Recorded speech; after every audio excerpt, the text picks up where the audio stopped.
Why are gamers scared of women? This is a question that I've had for quite a few years, and after being a part of the War Thunder community for the last 2 or 3 years, I've seen it quite a lot in game chat, and that's why I've decided to do research on this subject. In this video, we're going to go over why I think gamers are scared of women, what the data says why men are scared of women, and how you can learn to not be scared of women, coming from the playa pimp daddy himself, Kila West. And you may be asking yourself, how is Kila West qualified to do this? Well, let me tell you. Contrary to popular belief, I have completed 2 of the 3 large steps with women. I have had a girlfriend, and I have been engaged. I have yet to be married, though, unless one of my subscribers want to change that. But now let's get into the meat and potatoes of the discussion, why I think gamers are scared of women. After a quick Reddit search, I found the top reasons why young men would be scared of women is lack of confidence, fear of rejection, perceived creepiness, and too much competition. And it's my belief that these 4 things are lethal to male gamers not being in relationships or seeking them. Now we'll go over those 4 points. The lack of confidence. It is not an unpopular opinion that gamers probably aren't the most attractive lot on this earth. And myself as a gamer, I am aware of it, as are most gamers, ruining confidence. Rejection, or the fear of rejection. Nobody wants rejection. No one wants to approach a young woman and hear, "Ew, what are you?" Okay, that might have been a little harsh, but no one likes rejection. And that's especially true for young men, and I can understand that. Perceived creepiness. I think that's at an all-time high. Who wants to be seen as that creepy guy, especially in the world that we live in with social media, the internet, all that kind of stuff? If you make the wrong move, you may be the new popular clip on TikTok, on YouTube, on Instagram, whatever you want to call it. And too much competition. Let's be honest. Us gamers, we're spending our time gaming. We're not spending our time looking up the newest fashions. Most of us aren't looking to go to the gym. And I gotta admit, a few of us aren't looking for ways to increase our appearance. So that already puts us at a disadvantage. So why even attempt if we already know we're not in good competition? But my opinion is just a singular voice in an ocean of voices.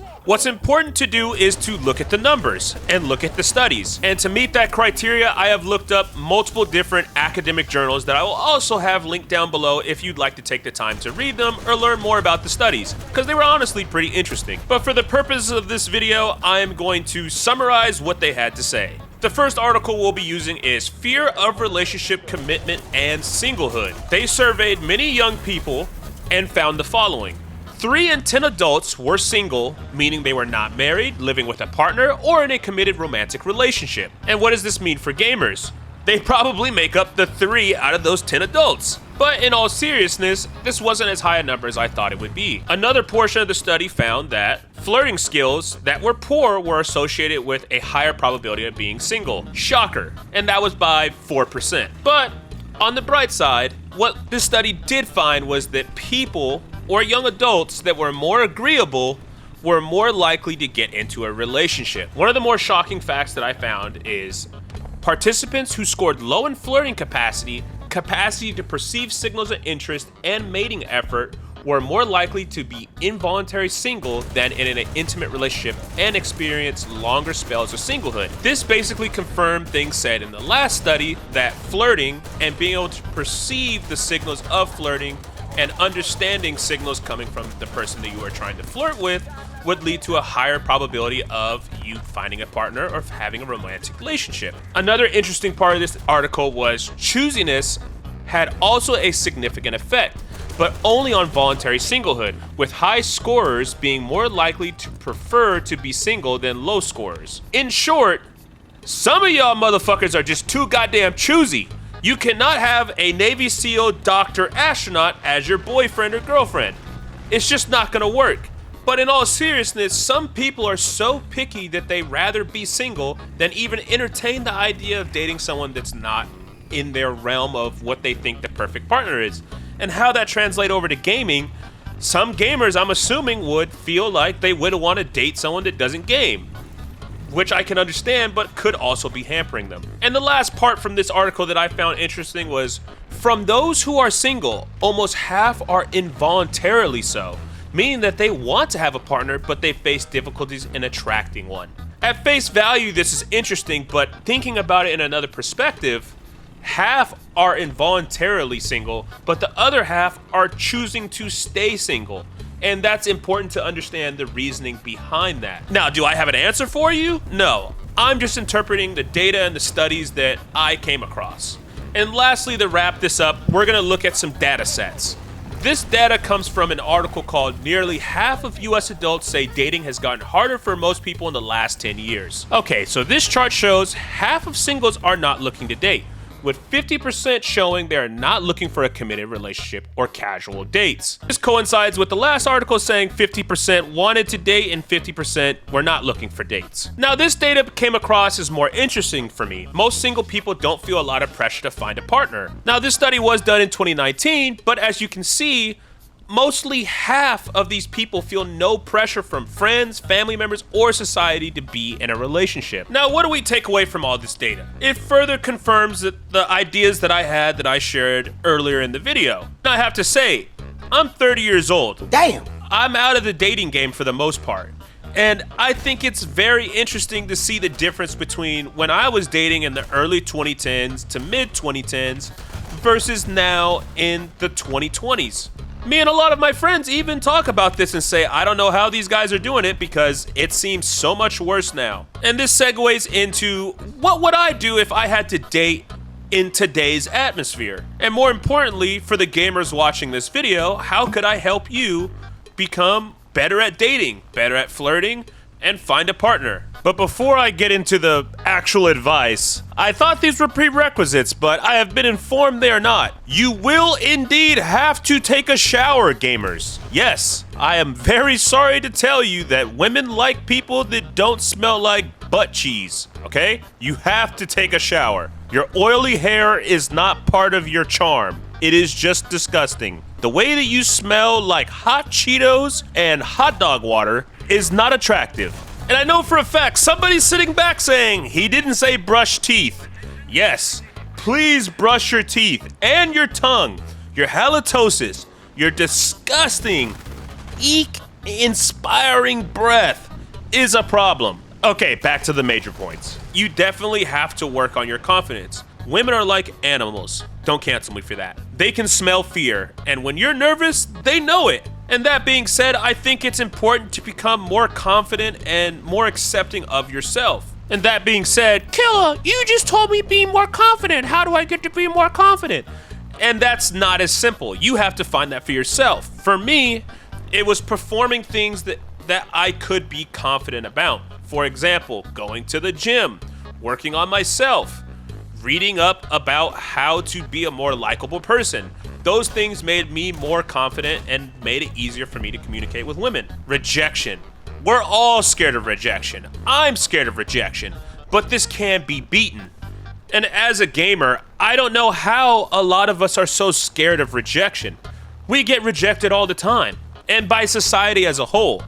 You have to understand, when it comes to women, in my opinion, there are literally billions of them. Billions with a B. You can make a mistake with one, and there's still billions out there. As long as you're learning from the mistakes that you make, there's almost an infinite chance that you'll find another woman to talk to or to potentially date. So for me, the idea of being rejected is just another chance for me to hone my skills and meet someone new. And a lot of this is honestly perspective. I could take the perspective of, oh no, I got rejected, or you could look at it as a learning experience and move on to something new. Perceived creepiness. We all know, and we all don't want to be that creepy guy. Now, one foolproof way around this, in my opinion, is just being respectable. As long as you are respectful in your approach, no one can fault you for approaching. At least in my opinion. Regardless if they talk shit or not, it's really not gonna matter. Now, I can already see the hamster turning on the wheel inside of some of your heads. This does not mean say, hey ma, respectfully, you got a fat ass, you wanna go on a date? No, that's not what it means. But I'll go more in depth with this with the advice that I give towards the end of the video. Too much competition. I get it, guys. It feels like you versus every other man in the world going for the girl you like.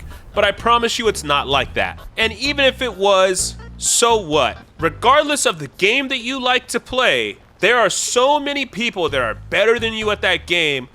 Why do you still pick up the controller and why do you still play on the keyboard?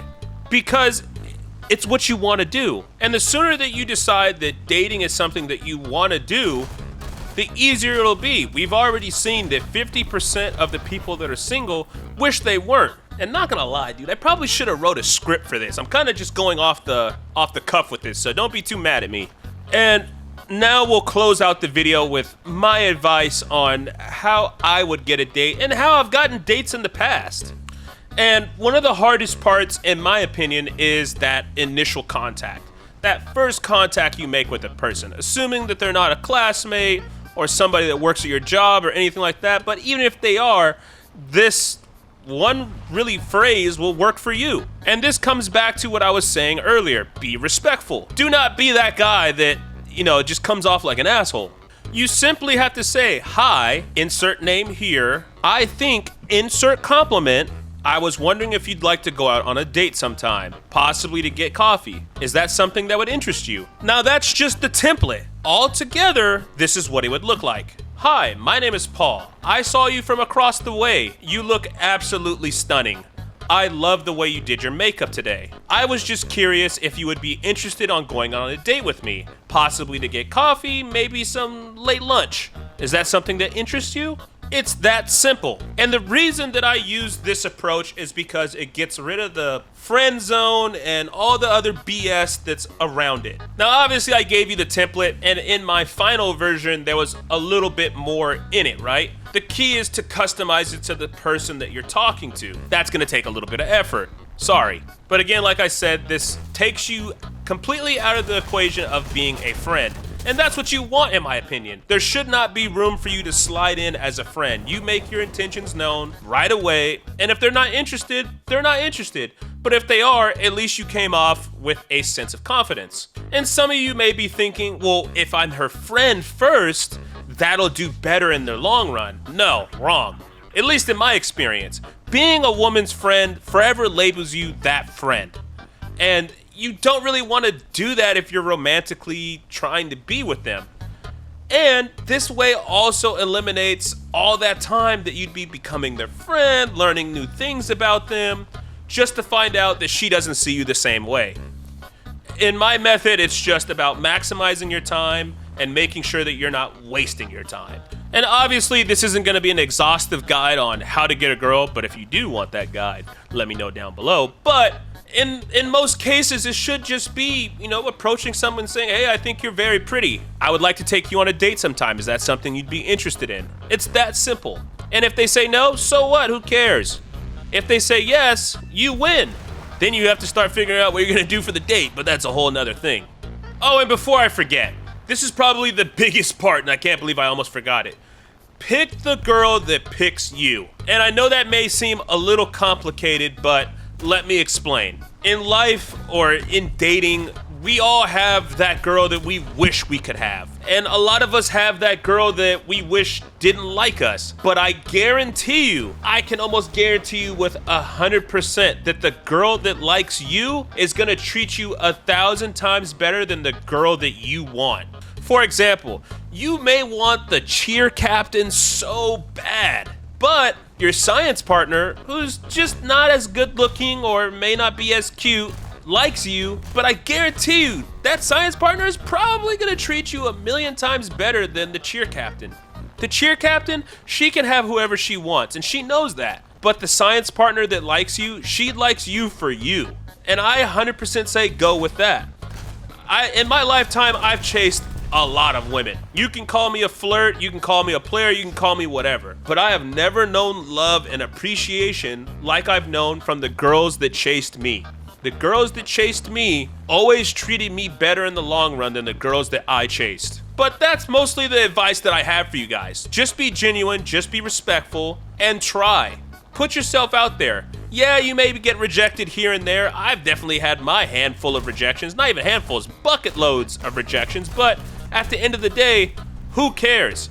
You'll still end up finding someone that'll make you happy, and you'll weed out the people that aren't good for you. Let me know down below what you guys think about the data, the advice, or do you think there's other reasons why gamers are scared of women? Let me know down below. Thanks again for watching. If you don't mind liking the video if it helped, and subscribing, I'd really appreciate it. Other than that, I'll see you guys on the next Kila Talks video.